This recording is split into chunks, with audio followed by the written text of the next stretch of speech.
My kids' school, the epithet for the school or the saying is "Go forth unafraid." I think it's a good way to live. And again, words can't harm me. The power of X, and we do owe Elon enormous thanks for this.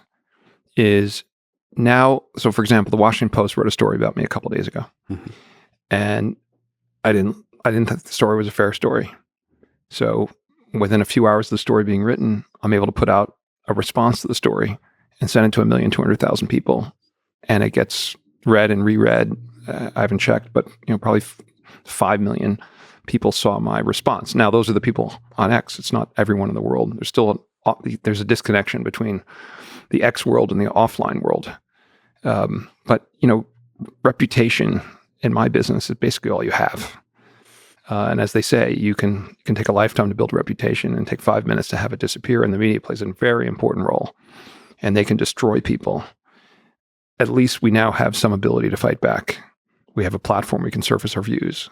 The typical old days are they write an incredibly damning article and you point out factual errors, and then like 2 months later they bury a little correction on page whatever. By then the person was fired or their life is destroyed or the reputation's damaged.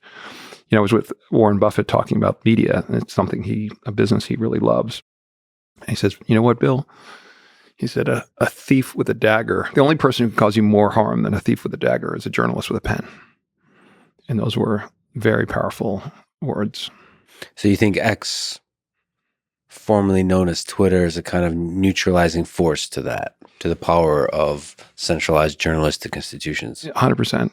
And I think it's a really important one. And it's really been eye-opening for me to see how stories get covered in mainstream media. And then what I do on X is I follow people on multiple sides of an issue. And or I post on a topic and I get to hear the other side. I read the replies. And the truth is something that people have had a lot of question about, particularly in the last, I would say 5 years, beginning with, Trump's talking about fake news. And a lot of what Trump said about fake news is true. A big part of the world hated Trump and did everything they could to discredit him, destroy him.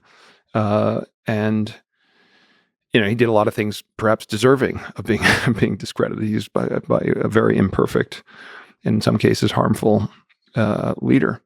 But everything from pre-election, the Hunter Biden laptop story in the New York Post that then Twitter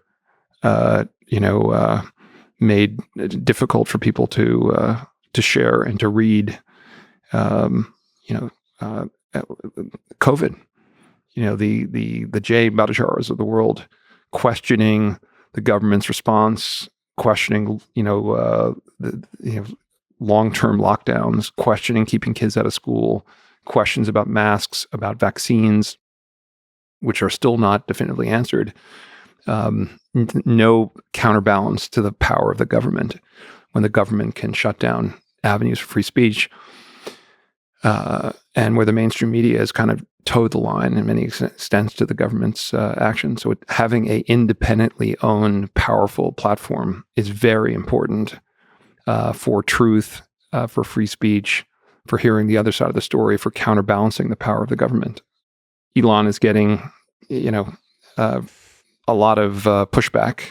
The SpaceXs and Teslas of the world are experiencing a lot of government, questions and investigations, and even the president of the United States came out and said, "Look, he needs to be investigated."